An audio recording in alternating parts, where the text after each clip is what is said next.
Okay, boom. I'm just waiting for notification. And thank you again, bro. Absolutely. Thank you for the opportunity. Okay, here we go. Perfect. And we are live. I want to thank everyone for tuning in to a very special edition of Off the Record on the People's Podcast this afternoon. We have an incredible guest with us, none other than the amazing journalist Firajii Muhammad out of Baltimore, Maryland. This is extremely humbling, and that you would take time out of your busy schedule to come have a conversation with us. First of all, assalamu alaikum, sir. Walaikum salam, big brother Joshua. How are you, sir? I'm doing great, sir. I'm doing great. Now, bro, Firajii, the first question that we want to know is, how did you get into journalism? How did that come about? Man, you know, that came out of really just out of a place of just wanting to know. You know, the big question that many people always ask, or journalists is forced to ask when they're looking at anything, is why something happened.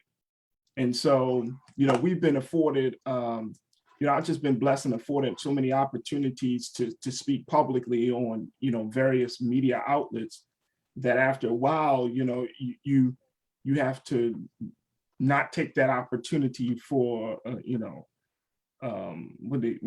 not take those opportunities for granted.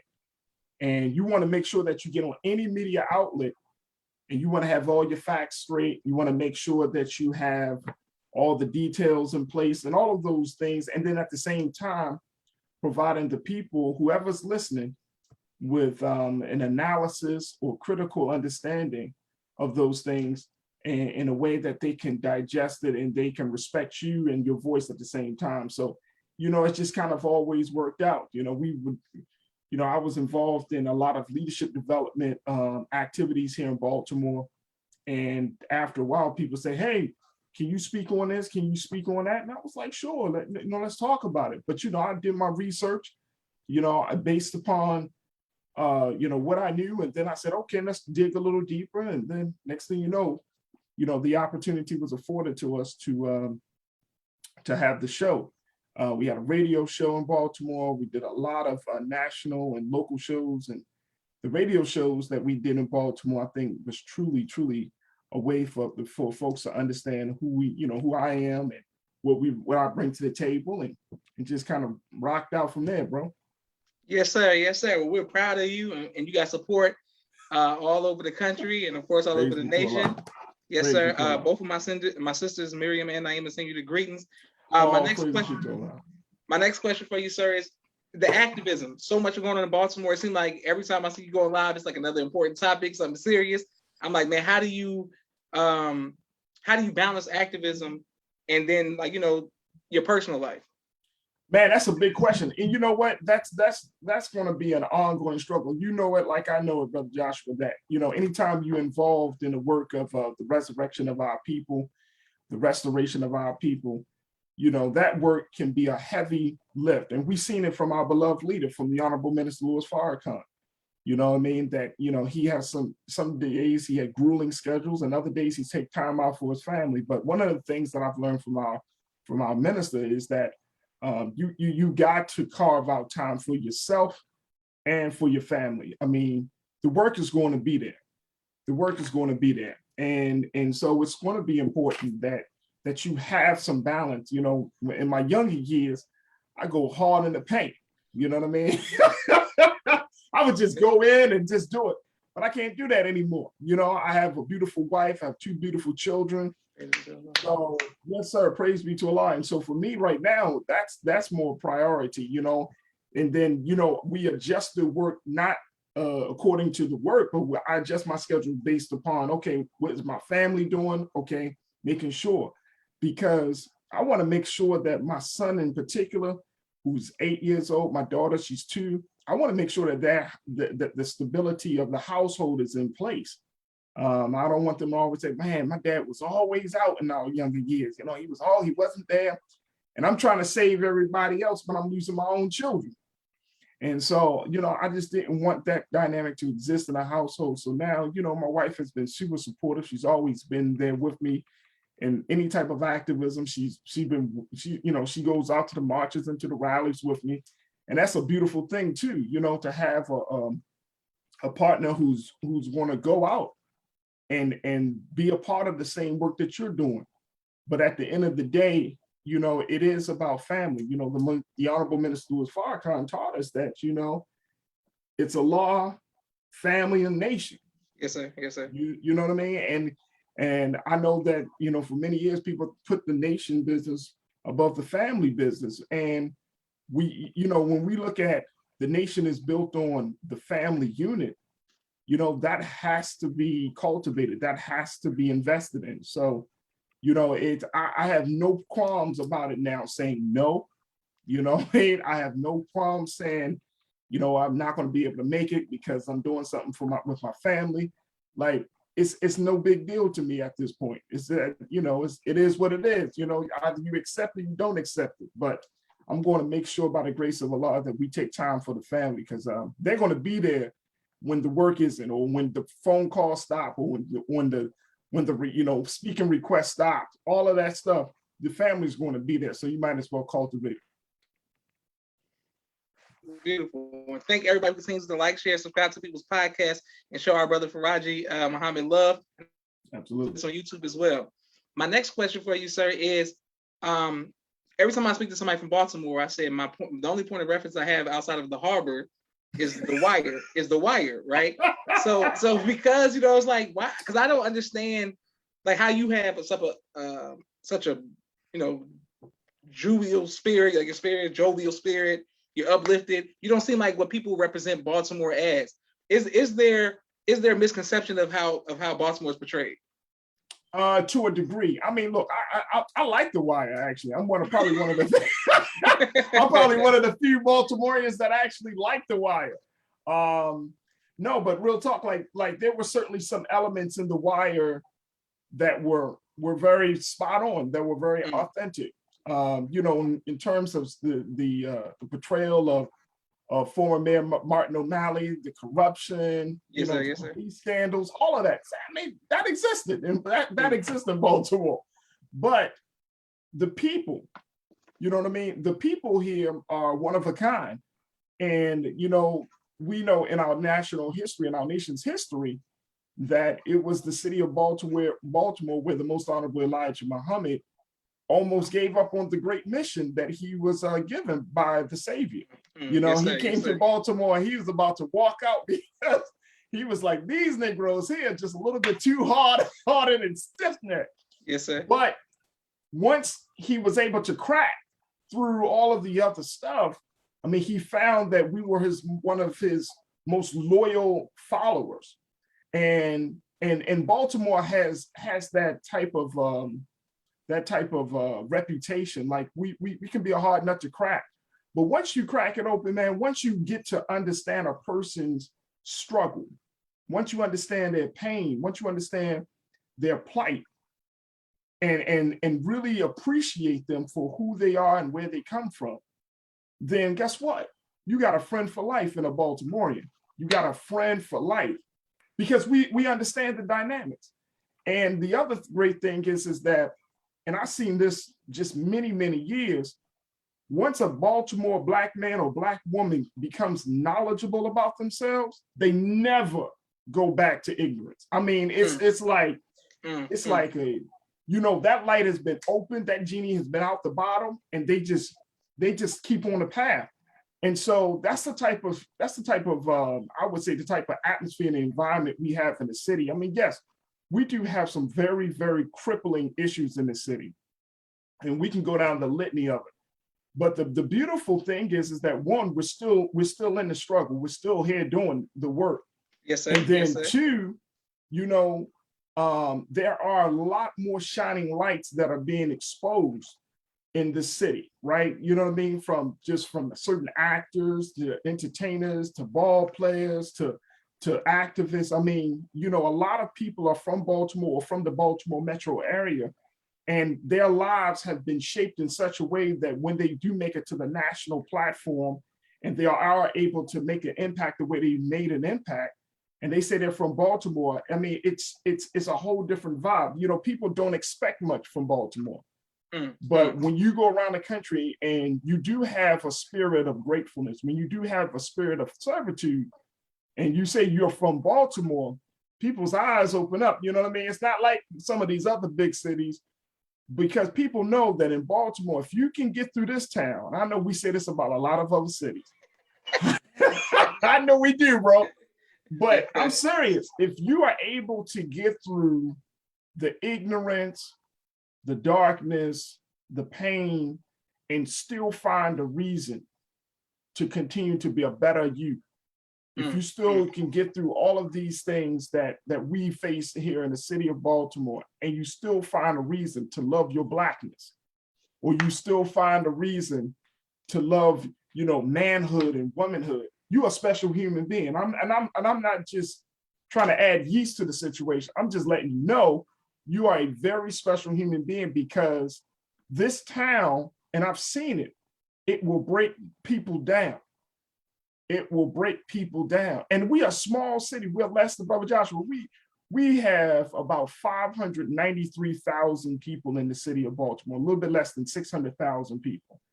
And this is a town where we are in Baltimore, we call it Small-timore, because you're not 6 degrees, you're about 2.5 degrees away of separation between knowing somebody. If you know somebody cousin and they know somebody, then they know you. You know what I mean? It's that type of situation.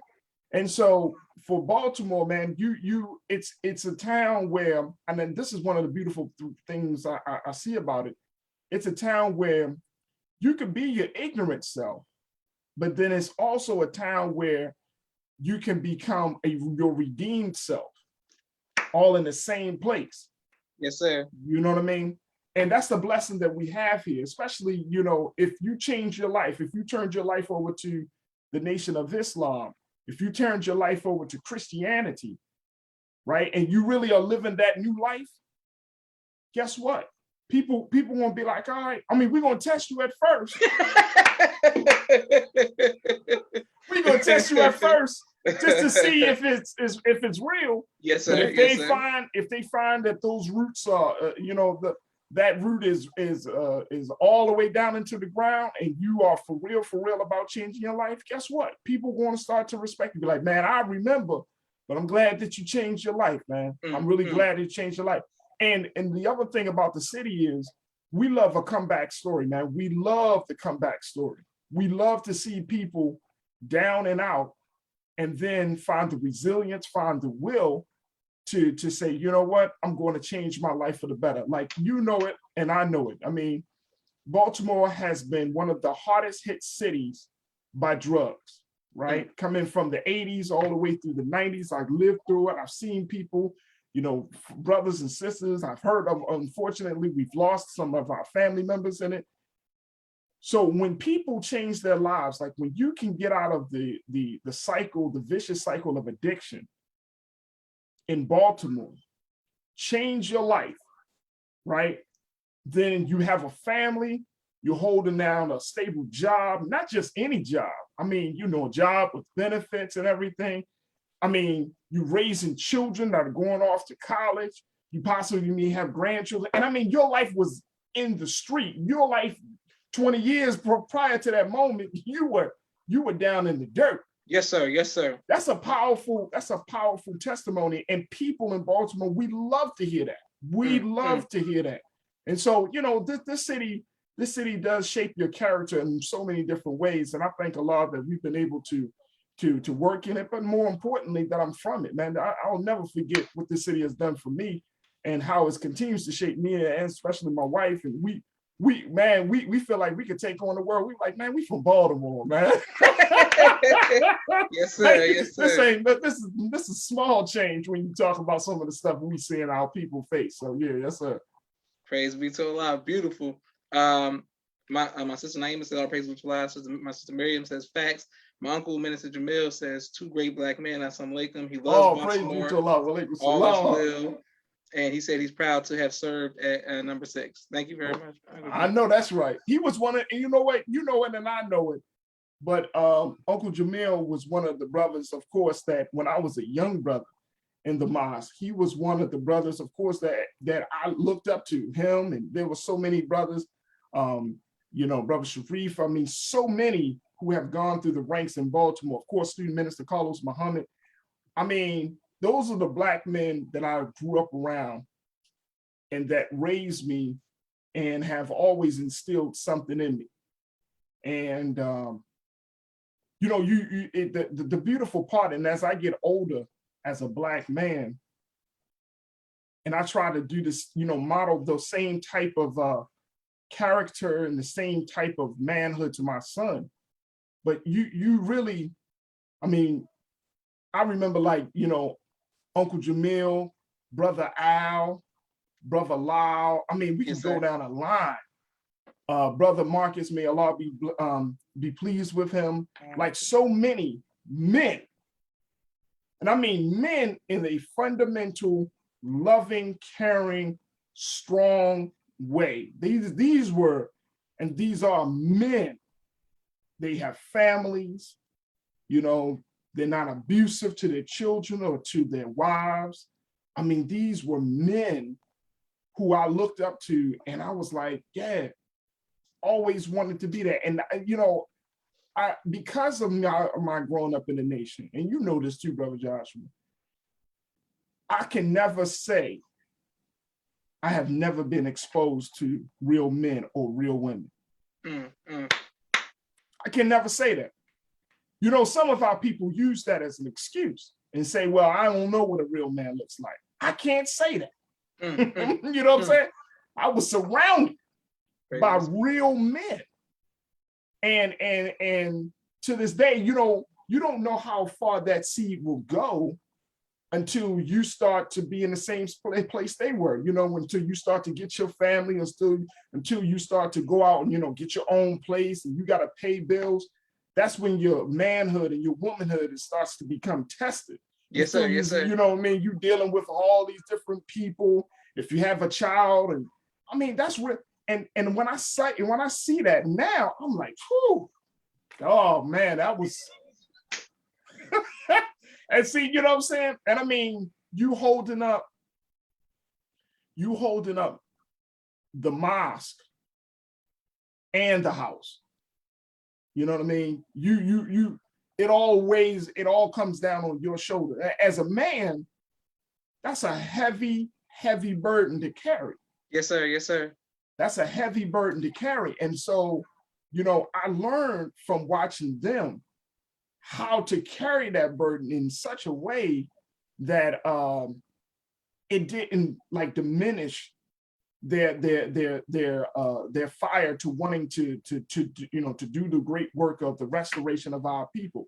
It didn't become such a heavy burden where they never said something that's very simple like, I don't pray. They always said, hey brother, you know what? If you really do feel the pressures of life, you need to speak to Allah. You need to talk to your God, brother. Yes, sir. Yes, sir. Yes, sir. And I will tell you, without a shadow of doubt, prayer works. And prayer is such a special exercise for a man and for a woman to become cultivated, to become a person of substance and a person of conscience.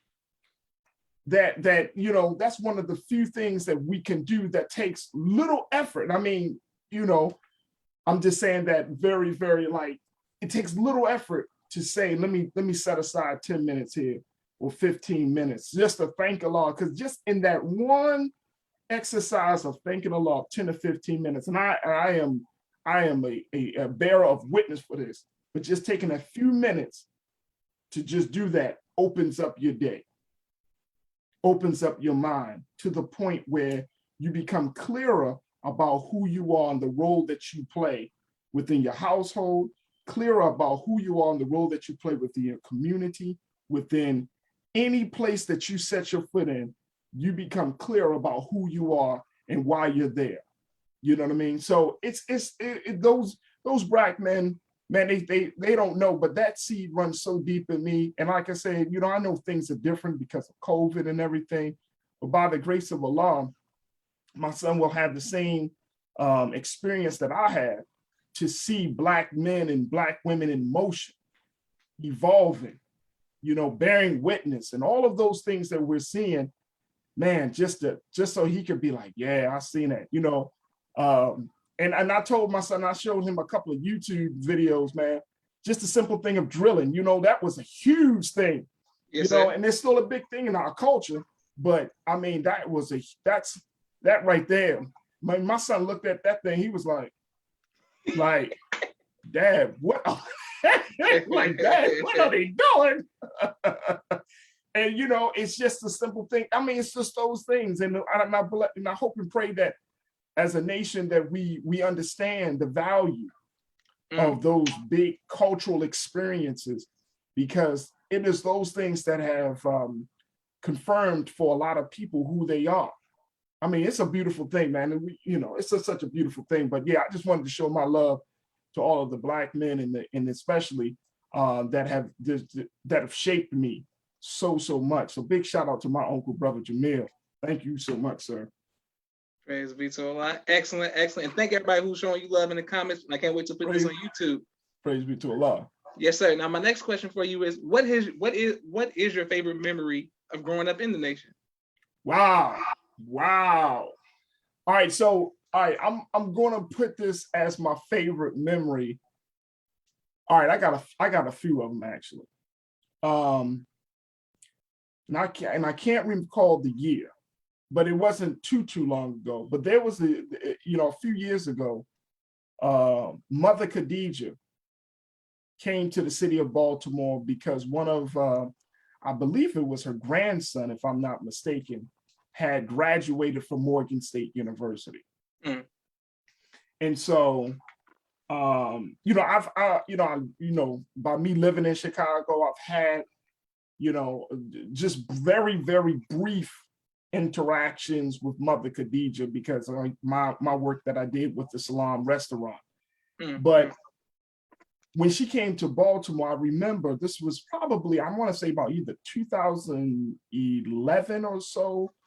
But when she came to Baltimore and I got the call to be a part of the welcoming committee, and because of my work at Morgan State University, we got the call to make sure that she was taken care of. So Student Minister Carlos Muhammad reached out and said, look, brother, I want you to be with us on this detail. So I was like, okay, great. Now I'm super excited. Because Mother Khadijah is like a quiet assassin. I mean, she's such a warm-hearted woman. And I really hadn't had a chance to talk to her. So, we got the details. And I remember, Brother Joshua, it was blazing hot on this day because, they graduated in the summer. They had this joint out in the field of Morgan State University, right there on the football field, right? And I remember, because his Mother Khadijah, you know how it is with the detail. It's like if it's when the minister or Mother Khadijah or with anybody of a high profile, as Muslims, we forego all of the other type of rules and regulations of a situation, right? Yes, sir. Yes, sir. We don't stand in no lines with certain people. We pulling up to the front. Yes, sir. Yes, sir. Yes, sir. You opening the door, and guess what's going to happen? You're not going to say a damn word. Yes, sir. So Mother Khadijah came in with the security from the MGT, and the brothers, we were there just to assist. And they said, well, Mother Khadijah is going to pull up on the field, right where the graduation was taking place. So I was like, man, see, that's God there, boy. No, I mean, nobody else was doing this. So they pulled up that, and guess what? Morgan obliged and said, yeah, she'll have access, and her team will have access. So she pulled up on the field, and I never forget, the cars pulled up, she steps out. I forgot which daughter with her was with her, but we walked over to the seating, which was on the field, and it was like the graduation was happening, but all eyes was on Mother Khadijah. And I always remember to myself, I said, man, I could only imagine that this was like her life. You know what I mean? And she was she wasn't totally unfazed about it. I guess she was used to it, but she was just talking and talking to her. Like, brother, how are you? I said, Mother Khadijah, I'm fine by the grace of Allah. How are you? She said, oh, brother, it's hot out here. I'm like, yes, ma'am. She said, so where are we sitting? I showed her, and I sat like maybe a row behind her. And, people were like looking because they were like, you got all these black men in suits. So everybody knew it was us. It was the FOI. They knew it was us. Yes, sir. Yes, and sir. she was like, so she sat down next to a couple of people. And I remember she sat behind someone, and then we were behind Mother Khadijah. But I could hear someone had turned around and said, ma'am, may I ask you a question? She was like, sure. She said, may I ask who you are? She said, oh, I'm Mother Khadijah Farrakhan. I'm the wife of the Honorable Minister Louis Farrakhan.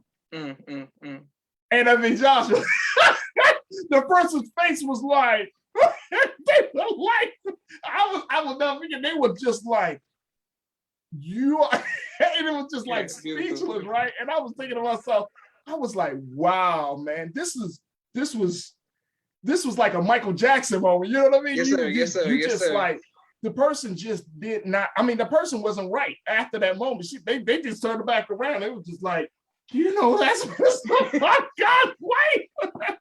And so then after that, we went to, she asked to go to a place to eat. And she was like, they said, was there like a restaurant? And so we finally decided to go to the Cheesecake Factory in Towson, which is north of Baltimore City. And when she sat down with us, I was given the grand opportunity to sit at her table. And so I didn't know anything because I was like, nah, I don't, I mean, you know what I mean? You don't want to pig out on, well, I always used to turn pig out, but you don't want to go harder than paint on some food and mother. So I'm just sitting there like keeping my discipline. And she's like, brother, what's your name? I said, well, Brother Firajii, ma'am. She was like, Brother Firajii, thank you for your service and thank you for being with us. And I was like, oh, Mother Khadijah, it's an honor and privilege. And so she got her food and she's like, Brother Firajii, you want some fries? I said, don't want some. I mean, and I was thinking like, she was like, you can have some of my fries. You want to share some fries with me? Joshua, I was dead. I'm saying I was dead. I was like, I'm about to share fries with Mother Khadijah Farrakhan at Cheesecake Factory. Yeah. Yes, ma'am. Pass me the ketchup, ma'am. Yes, ma'am. Pass me this ketchup. I like my ketchup, but we can put it on the side. We ain't got to put it on the fries. It was it was like, what is the world? So that was one of my great memories. But then the second one, I will say this. In 2015, we had the great honor and privilege, and Brother Student Minister Carlos Muhammad had the vision that as we were working toward the Justice or Else movement, he chose myself and another brother by the name of Reverend Mark Montgomery. We were both around the same age, and he said, brothers, I think you two could lead the local organizing committee for us for the Justice or Else movement. So, that's 10, 15. So for about nearly a year, I would say a year, we were leading the LOC of Justice or Else in Baltimore. And we were coordinating, we were working with some of our other community leaders, longtime supporters like Sister Eartha Harris and many other people. And it was a remarkable experience of being able to serve in that capacity. I've never had an opportunity to lead in that type of way, especially for something of this magnitude. So we did that for about a year. And that was an amazing experience because we were able, I was talking to him, he was sharing how to do this, how to coordinate and all of those things. And I think we turned out, by the grace of Allah, thousands of our people to come out to Washington, D.C. for 10-10-15. So that was, and then, you know, during the course of that, as we were leading up to like in the final few weeks of the movement, we had a chance to ride over to D.C. and with the minister, where he was speaking at certain rallies. And I'll never forget, like there were two incidents. He was meeting at one hotel, and there was an exclusive meeting of just some of the organizers for 10-10-15.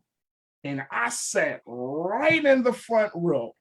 It was probably about 50 of us seated outside of the normal, you know, security team. But I sat right there in the front row, and he was leaning back, and he just kept looking at me. And I felt like he was an X-ray machine. You know what I mean? Like he was just looking straight through me, and he would say something and kind of look at me. And then he would say something, make a joke, look at me again. And I'm looking at him like, oh Allah, this man sees my sins. Like, geez. Yes, sir. Yes, sir. Like, yes, sir. I'm right in his line of sight. You know Yes, what I'm sir. saying? Yes, sir. So it was a big situation. The other time is when we went to DC, he spoke where they had some of the other national leaders.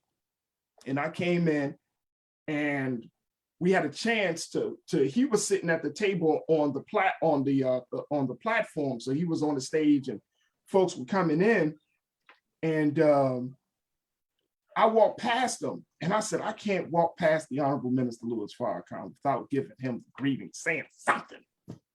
So what do you say to the minister? Assalamu alaikum. Brother Minister, we thank you and love you. And he extended his hand and said, oh, walaikum salam, brother. And he said, who are you? And I said, well, you know, I'm Brother Firajii Muhammad from the LOC in Baltimore. Oh, Baltimore. Okay, yes, sir. And then he was like, we'll talk soon. And I'm like,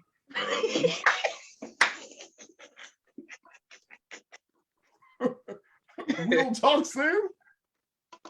Yes, sir. Yes, sir. I didn't know. I'm like, he said, brother, I heard the work you're doing by the grace of Allah. We'll talk soon. Keep up the good work. And I was like, we'll talk soon. I'm messed up. I don't even know what happened at the meeting at that point. Yes, sir. Yes, sir. I was just sitting there like, man, first I shook the man's hand, and second, we'll talk soon. Oh, okay. Never forgot it. Never forgot it. So those were just some of them. I could think of one more. When he came to Morgan, I think it was 2013. Was it 2013? Or a little bit later? It might have been. No, it was, I think it was even 15. But he came to Morgan State University. There had been at least almost 30 years he was banned from Morgan State University from talking to the students. It was like 28 years since he could be at Morgan. And he came to Morgan. And Brother Minister Carlos, always thinking about other people, he put me, all right, brother, you want to MC? And I was like, MC what? He's like, you want to MC this program? I'm like, you mean open up for the minister? He's like, yes, sir, brother, you ready? And I said, all praises due to Allah. And when just before he came out, I had had an opportunity to welcome everybody and to all of that stuff. And then he was like, you can say a few remarks if you have something to say. And I asked the Lord to put it on my heart to say something. And man, that thing, Joshua, that thing came out like fire. That place was lit up like boom. I was like, whoa. You know what I mean? And I was fired up, right? Because the minister's coming on and fired up. And then, you know, I heard Mr. Carlos like, go ahead, brother. And I was like, I don't even remember what I said. I just kept talking and I'm fired up. And then the minister came on and then he kind of turned around and looked at me and thank you, brother. And I was, and then the brother Brother Mustafa was sitting next to me, and he was, very, very disciplined, military stance. And he said, "You did a good job, Brother Firajii." I was like, I went from I went from a man to a boy, like, "Yes, sir, all praises to Allah. Thank you, sir. Thank you." So there were many, I've had many, I just had very, very blessed opportunities. I know these are small moments, but these are big moments for a little brother like me. Huge, you know what I'm saying? It's a big moment, man. So it was a humbling moment to just be in those spaces with the minister, or just to be in those spaces to see, to see certain sides of him, or to just be in his presence. Everybody, I keep it in mind, everybody doesn't get that chance. Everybody, right. You know what I mean? Like you don't get that opportunity. And one of the big things that I took from that is that, yes, it is a huge honor and a real pleasure to meet the Honorable Minister Louis Farrakhan. But it's an even greater and fulfilling honor to be able to say to the minister, "I've worked on your behalf." That's a whole different vibe. That's a whole different feeling. That he knows that you're not just a smiling face in front of him, but you are working with him.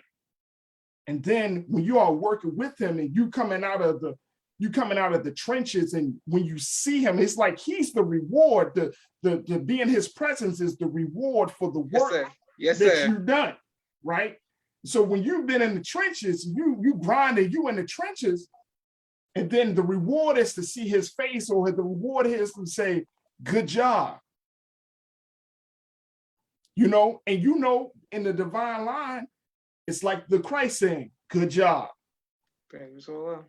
It's like the Savior saying, "Good job." Yes, sir. Yes, sir. So there it is right there, big brother. Praise be to Allah. And so, of course, my Mr. Jamil's in the comments going, "This man is a teacher," in that order. Huge moment. The work. Beautiful work. Baltimore is a beautiful working town. Praise be to Allah. Okay, great. And thanks everyone who else continues to like, share, and subscribe. I can't wait to put this on YouTube.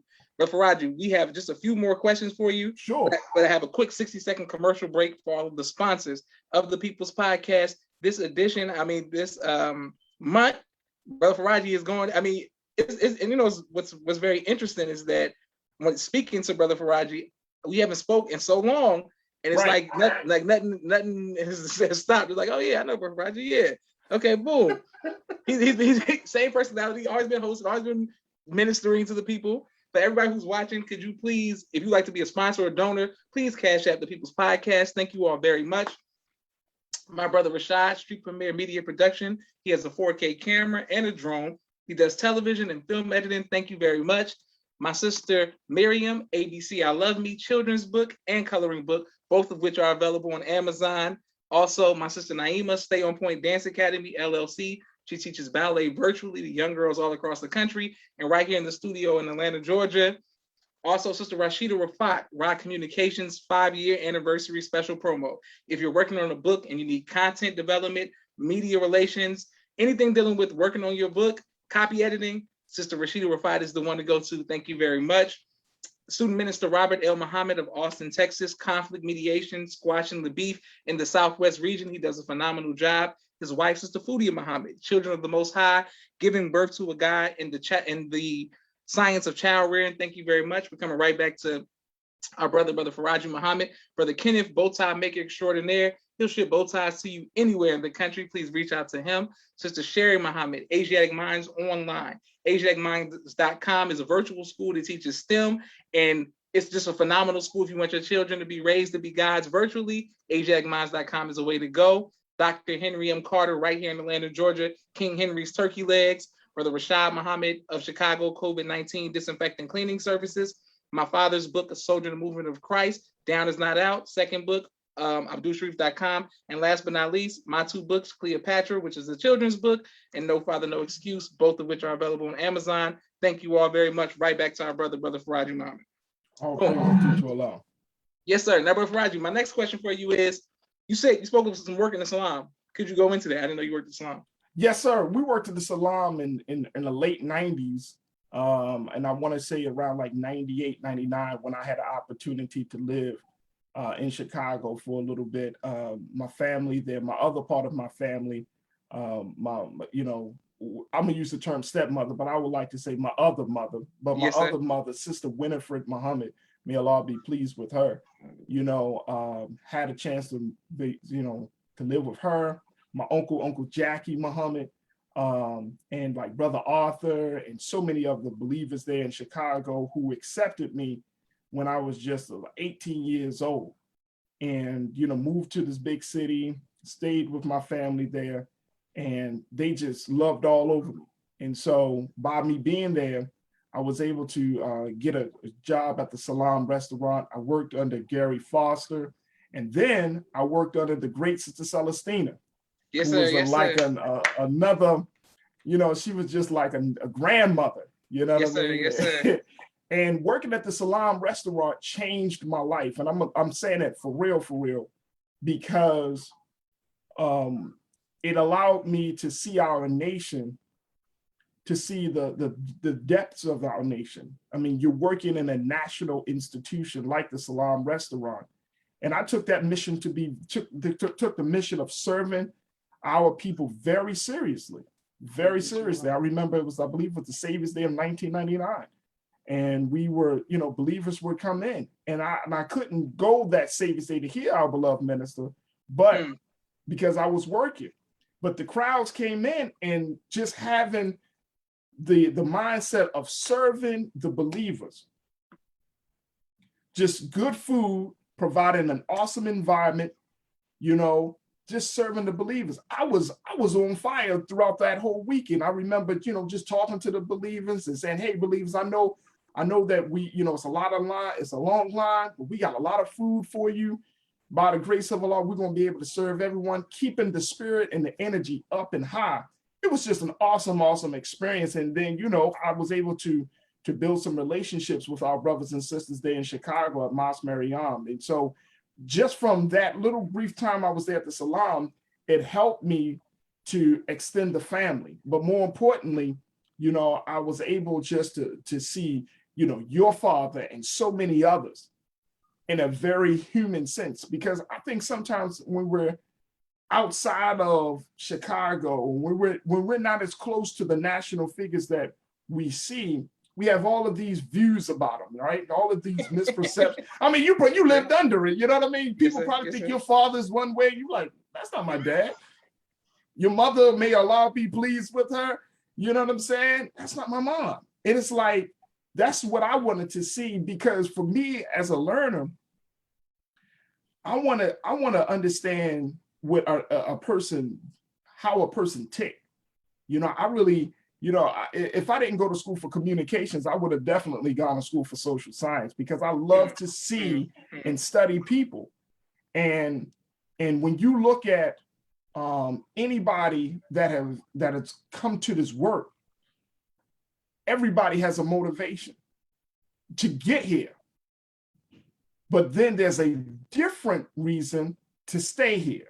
Yes, sir. Yes, sir. Yes, sir. You know what I mean? You might be motivated because of the beauty of the manhood, the beauty of the womanhood, the drill, whatever the thing that brought you in.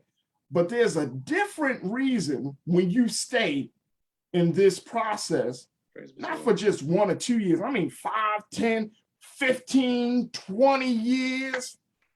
You like, whoa, like what's still keeping you going? You know, so I met a lot of our,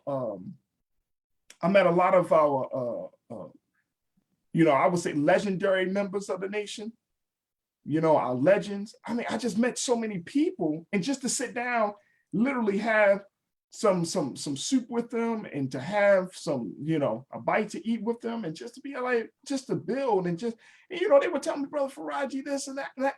I mean, that just like fed my soul. It was hard work, my brother. I'm telling you, Salam restaurant. I'm telling you, that thing, from the bakery to the upstairs to the main area for the seating, for like for the takeout and everything, yes, the dine-in. Yes, sir. Then on Sundays we would have the brunch and everything. Like, it was a lot of work. I was there all the time. But it was, at the end of the day, there was a great satisfaction for me to be able to come home and just be like, you know what? I work for the Nation of Islam. I work for the Nation of Islam. And I serve the believers, and I serve our people, you know, and it was a type of work that fulfilled you. You know what I mean? It just fulfilled you. And the other thing was, I was blessed to learn, like, you know, I always, you know, being in the mosque always teach you to stay humble. I'll never, ever forget the whole lesson about being humble, because if you stay humble, then people will teach you everything, any and everything you need. You just stay humble. And that's the only thing that I kept in mind. It's like, let me just stay humble. I don't know the city. I don't know how the culture of the mosque. I don't know the people of Chicago. I'm gonna just stay humble and let people teach me about how to live a successful life in Chicago, Illinois. Yes, You know what I'm saying? I'm from Baltimore, so I know how to live here, but let me just stay humble. And all types of stuff came in my way. Man, you cool, man. Boom, boom, boom. Hip. I mean, people would just put me on to certain things, and I was just like, okay, praise be to Allah. Cool. You know what I'm saying? Like, and you know, that kept me alive, for one, because I lived next door. I think it was one of the Blood's main houses. And you know, right there off of Stony Island, and I was on 72nd Place with my family. And so, you know, we lived right there on the south side. And it was like, I never had no problems out of anybody. Praise be to Allah. So, you know, it was just a beautiful experience, man. It was a really beautiful experience. Excellent. Okay, great. And thank everybody who continues to watch. Also wanted to know, you spoke of Sister Jackie and Brother Jackie and Sister Winifred. Yes. I didn't know you. I didn't know you. That was your family. Praise be to Allah, man. Yeah, man. That was my stepmother, brother, and you know, and that's my uncle. And so, you know, I'm telling you, I miss Sister Winifred. We call her Winnie. I miss Winnie every day. My little sister Satia, who came out of that union between Winnie and my dad. You know, her and I talk. You know what I mean? It's just a beautiful thing. But I miss Winnie. At first, I didn't know. Sometimes when you move on from one relationship to the next, you don't know how that transition will be for the children. But for me, even though, you know, it wasn't a long marriage between her and my dad, she automatically just accepted me as her son.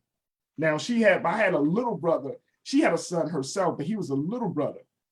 So I remember she came to Salam and somebody asked her, you know, she said, I'm here for Brother Firajii. And they were like, oh, you know Brother Firajii? She's like, yeah, that's my son. And they were like, whoa, that's your son.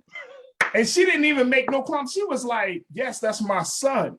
Like, it wasn't stepson. It wasn't like, oh, it's from a previous relationship. It was like, that's my son. He's my son. And I remember just having a relationship with her that was just beautiful. And I, you know, sometimes I miss her so much, because I was like, man, she reminded me of my biological mother, Sister Karima. And she had that spirit. And I was like, boy, if she was only able to live a few years longer, you know what I mean, to really see. I mean, I would have been a mama's boy. I've been calling her up every day. You know what I mean? Just be like, Ma. But she was such a beautiful, beautiful woman. And so, you know, I just thank Allah that we were able to spend some time with her. But she was such a beautiful woman, and very creative woman, a very, very creative and strong-willed. Man, she was like, no, we're going to do it like this. And it was like her, my Uncle Jackie, my Uncle Tony. This was the family that was like, we're not here for the BS. Yes, sir. You know what I mean? So there was a beautiful, beautiful situation. Praise be to Allah. Okay, so my mother was in most of Sister Winifred's plays. So we would have to go and sit and just be around all of the theaters. So now that I'm so heavy into acting now, a lot of that came from Sister Winifred and seeing her do Othello, seeing her do The Day of Absence, seeing her do so many of her plays. Right. You know what I'm saying? It was because I was right there. My mom was big, and Brother Jackie man showed me nothing but love, and he was big in the drill. So he was always like, you know what I'm saying, become a driller, you know, pop, pop, pop. Right, so right. I be pleased with both of them. Yes, Yeah, so shout out to both of them. Yes, sir. Right, Nothing but right. love. My sister Naima said beautiful, and Minister Jamil said, what a wonderful family. Such beautiful people. And my sister Naima said, yeah, she remembers sitting at all the play rehearsals. She loves the family connection. Praise be to Allah. Praise be to Allah. Wow.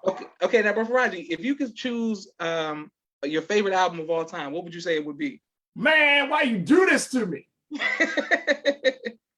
Bro, I mean, real talk, like that's a hard one. All right, so on a hip hop side, okay, let me just say this. I've listened to I'm a hip hop head. Right? Okay, yeah, okay. But I will say this. I will say this because I don't listen to all hip hop. Now I can't. I mean, I'm at a point in my life that I need I need positive messages, bro. Okay, I'm telling you. Yes, sir. I need positive messages. So I can't. Now, there are some artists I could be like, all right, I know they're talking about some foolishness, yes, but sir. the flow is too damn nice for this Okay. joint. So let me Rick Ross is one probably who I've gained a greater appreciation for. Okay. Now, look, I'm not all in terms of his content, I could be like, but on certain songs, I'm like, Rick Ross, you bringing that joint. Yes, sir. You know okay. So Jay-Z is like my favorite. Okay. He's my all-out favorite. Nas is a close second. Okay. Now, the best album. All right, so there was a pivotal album. Of course, you know, the Fugees came out with the score back in 96. Yes, sir. That album, I remember, I'm about to really date myself on it. I remember buying the CDs. And Uncle Jamil, you remember going out to the gallery that are in the harbor, Baltimore, and going to like the music store, buying the CDs. It was that album I used to just wear out, Josh. Then, okay. Goody Mob's first album. Okay. Put me on to the South. After that, I was on Cool Breeze. I was on everything.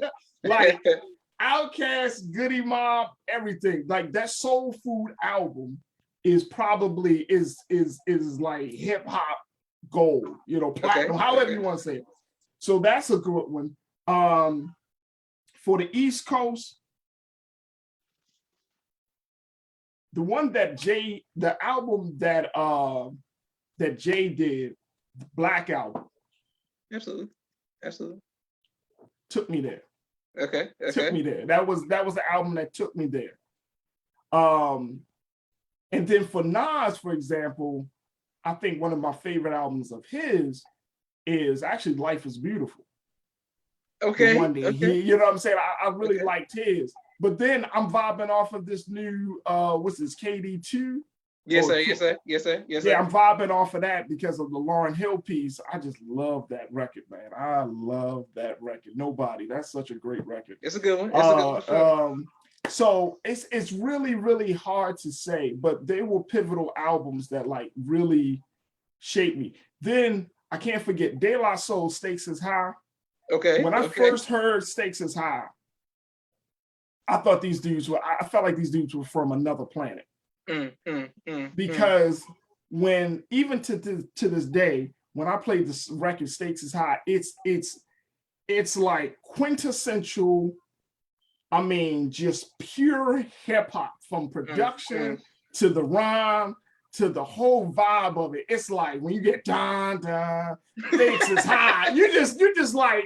You go all in, you know what I'm saying? And I mean, they are rapping on some. Now I look back on, I'm like, okay, they were kind of deep. Yeah, they were like, I mean, they ain't break, you know what I mean? They were deep, but on this particular album, it just made it so like mind blowing. So yeah, so I would say those are the music the music influences for me. Yes, sir. And De La Soul still be doing touring on festivals and stuff, so people still. Have a lot of love for them. Bro, let me tell you, I went to see, they used to have a concert series that came to Baltimore a few years ago called Rock the Bells. And I remember they had literally, brother, and I went twice in 2 years in a row. they had Method Man and Redman performing, Busta Rhymes, De La Soul. This was all on one ticket.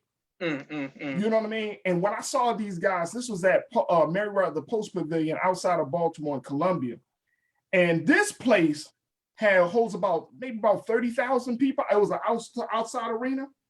And this place, man, was rocking. When I see these guys perform, Common performed that night as well. When I saw these guys perform, I was like, nah, bro. Like you take your skills to a whole nother level when you can keep that energy going and you just, I mean, first thing, you remember every damn line that you wrote in the song.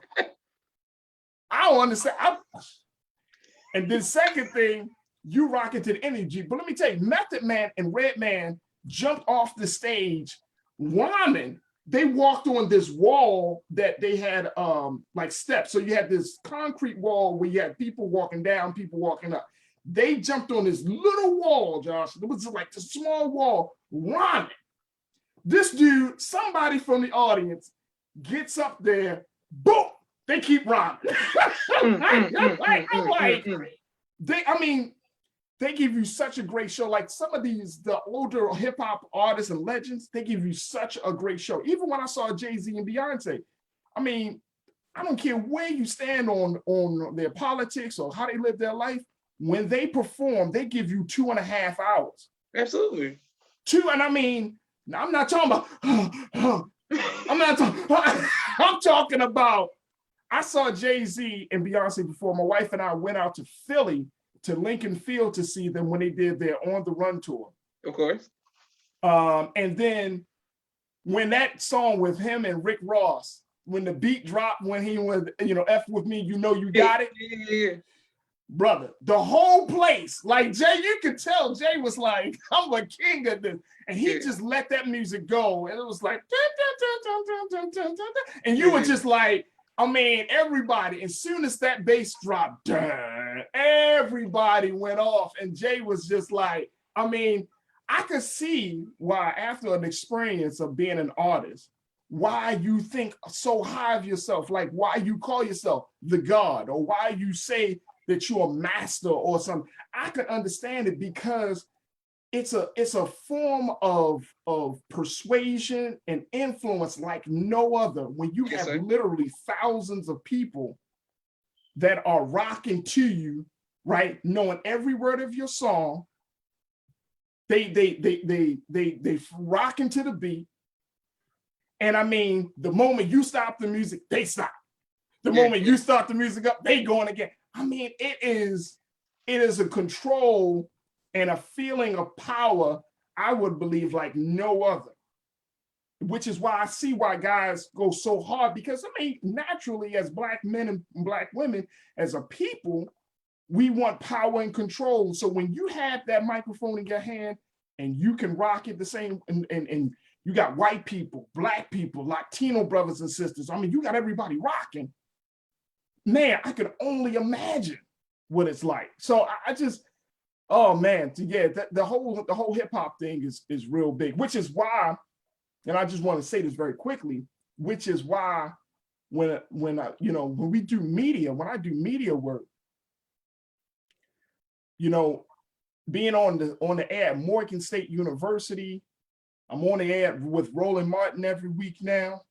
By the grace of Allah, we're planning to do something else, under the newly formed network, the Black Star Network, that Roland has curated and started. This is Brother Roland started his own TV network called Black Star Network, right after Marcus Garvey's Black Star line. But we're going to have a platform on that one by the grace of Allah. So we're going to be moving. But one of the things that I've always recognized is that when you're in front of that mic, it is not about you. It is not about you. You know what I mean? And people, social media has made us so crazy because it makes us seem like it's always about us. And social media has exploited our natural desire to be recognized and to be seen. and has taken that desire and have emphasized it, saying, oh, no, you can, it's not just about your thought or your picture. It gotta be like the whole world has to quote unquote revolve around you. Yes, sir. And see, that's the power of subliminal messaging. That's the power of speaking to a natural desire and making it unnatural. And so when I'm in front of that microphone, I ask Allah, please Allah, let this thing not be about me. Now, yes, my name is on the show or I'm on the platform as a panelist, but it's like what Minister Carlos Muhammad taught me, that he said the Honorable Minister Louis Farrakhan taught him, that when you're in front of Black people, you got to tell Black people, you got to teach Black people. When you're on a microphone and you are speaking to white people, you got to go hard in the paint on white people. You know what I mean? And it's like, you just got to keep in mind why you're there. Yes, sir. Yes, sir. You know what I mean? That's what you got to keep in mind. Why are you there? Because you can get so wrapped up in thinking it's all about you. And then guess what? You lose the message starts to become it becomes diluted.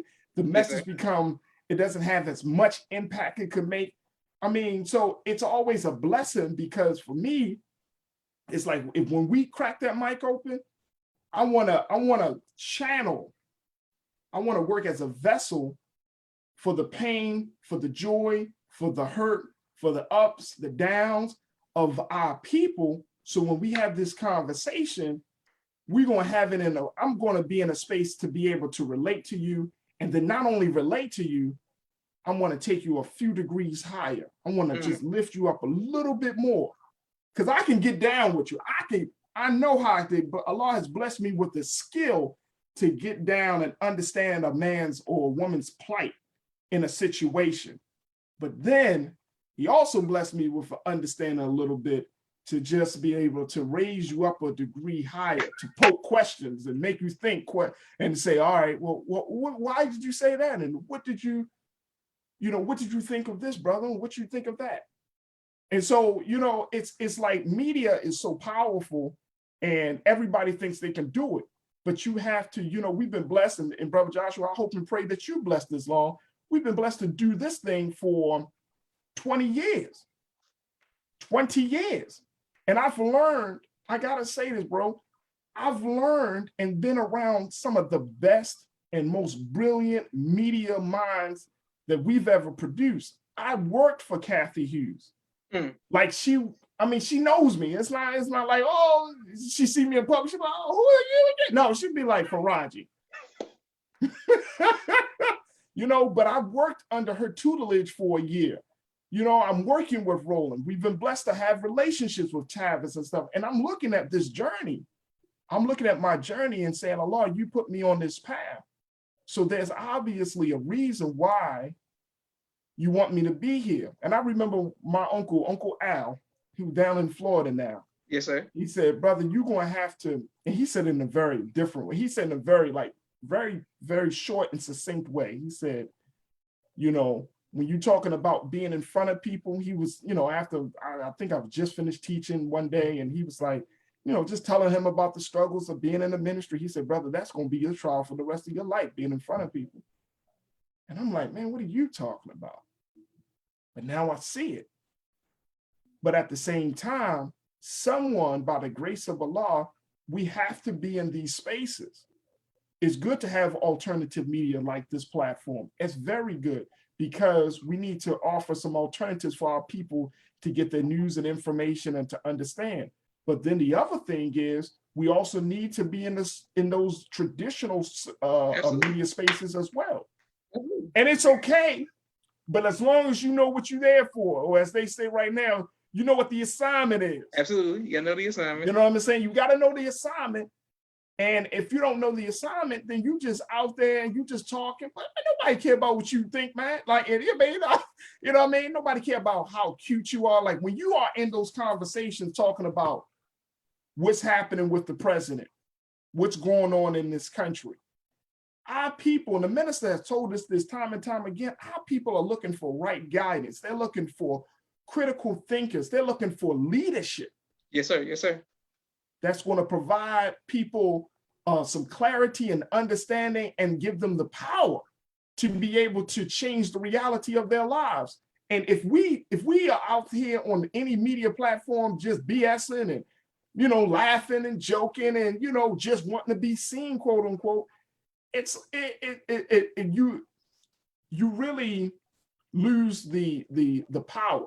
You lose the power. So I thank a lot each and every day, brother. I'm telling you, I thank him each and every day for blessing me to take the path that I've been blessed to take, and to be around the people I've been blessed to be around in this work. And guess what? You don't have to walk in the door, boom, and be like, yeah, I'm with Farrakhan. I mean, they're gonna know who you with as soon as you open your mouth. Yes, sir. Yes, sir. They know. Oh boy, he ain't. But guess what? I found this out too. You might be saying this yourself, bro. White people are tired. White people are tired of the lies. Absolutely. White people are tired of the injustice. Yes, sir. Now, does that make them ready for us to be friends?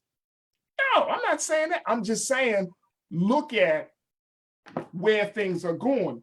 You know, I've been watching this whole situation with Facebook and how they want to create a metaverse. And they want to do all of these things, the level of privacy issues and the what they call, I'm reading a book right now by Dr. Shoshana Zuboff, and she wrote this book talking about the art of surveillance capitalism and how social media platforms such as Google and Facebook and everything have created these platforms not just to connect us with our family, friends, but they have created these platforms so that way they can extract from the human experiences that we have online to create or to sell to their people, to sell to the supporters of their platform. And then it's not just about data, it's about understanding. And so that way they can create new technology that speaks to us and keep us always engaged in our screens, or new technology that keeps us in an alternate state of mind instead of seeing the reality of things as it is today. I mean, this thing is so deep. So when we're talking about having power and influence over what we say and what we do, having power and influence that's going to be able to empower our people to think differently about who they are and where they are and what's going on, you have to learn how to see things and to unplug and to get connected with. I mean, you got to understand the dynamic. This is so much bigger than us. And this is why I believe we need the Honorable Minister Louis Farrakhan, not just in person. I mean, he's said and done enough for us to study for years and years, but we need to understand what he's going up against so that way we can be ready. Because one of the big concerns that I have right now, brother, is our attachment to technology is so deep, it's so ingrained. And let me just share this with you. I advise everybody to watch the Netflix film, The Social Dilemma on Netflix. I did. Yes, sir. Yes, sir. And when you start to, and this is a documentary where they talk to all of the engineers from Google, Facebook, Twitter, former engineers, and they talk about why they have developed these platforms, why they are addictive. And now they're trying to clean their conscience of the Frankenstein that they've created. Yes, sir. It's a powerful, powerful situation that we're in. And this is why, it's important for us to have these shows and conversations, but more importantly, we got to know what we're up against. This enemy is trying to keep us distracted, keep us from thinking about the time and what must be done. And this enemy is always wanting to keep us in front of the camera smiling when, I was about to use a curse word, nothing sweet. It ain't sweet all the time. Yes, sir. Like let's do less camera holding and let's do more walking. Let's go out into the people, because that's where people are going to be living at. They're going to need that in-person connection. So I just wanted to say those things, big brother, because it was on my heart to speak to you about that. Praise be to Allah. Excellent. Thank you very much, sir. And Sister Minister Aisha from Phoenix says, teach the people in mind. Yes, sir. And my sister Miriam says she was responding earlier that Goody Mob is on tour with Erykah Badu as well. Excellent. Oh, yes. Yes. Excellent. Okay. Well, I want to thank everybody who's watching, and I want to especially thank our guest who did a phenomenal job today, Brother Firajii. You gave us some information as well as inspiration. Thank you very much. And Brother Firajii, I'll message you, brother, because we gotta work. We got work to do. We gotta work out, man. I would love to. Sir. I would love to. You know what I mean? Matter of fact, I'm gonna add you to the list. Like I said, by the grace of Allah, we're gonna be kicking off our new platform on the Black Star Network very soon. So, you know, I'm gonna put it out there on the public side of things that I like to bring you as one of our contributors, brother, because I think you have a strong voice. You know, you're very conscious, so that's not even a problem. But I know that you got something to offer. You asking questions, but I'm sure many of us will want to know, well, what does Brother Joshua think, and how does he see the word? You know what I'm saying? So I'm going to make sure that we bring you on to the show. So that way we can hear what you got to say, man. You know, we want to connect you because I think that something like this, we need to stay connected. I trust and believe. I am not too high up on the totem pole to not be connected with, man. I love doing this type of work where I'm connecting with burgeoning and emerging, you know, voices on media platforms. And it's important. It's absolutely important that we support you. So you know, just know you might get a call or something, like an email very soon, because I want to bring you on. I definitely want to bring you on, man. You all good for the culture. Praise be to Allah. It's my honor, sir. Thank you all very much. This is Joshua Muhammad signing off for the People's Podcast. Assalamu alaikum, sir. Wa alaikum salam. Thank you again, dear brother. Yes, sir.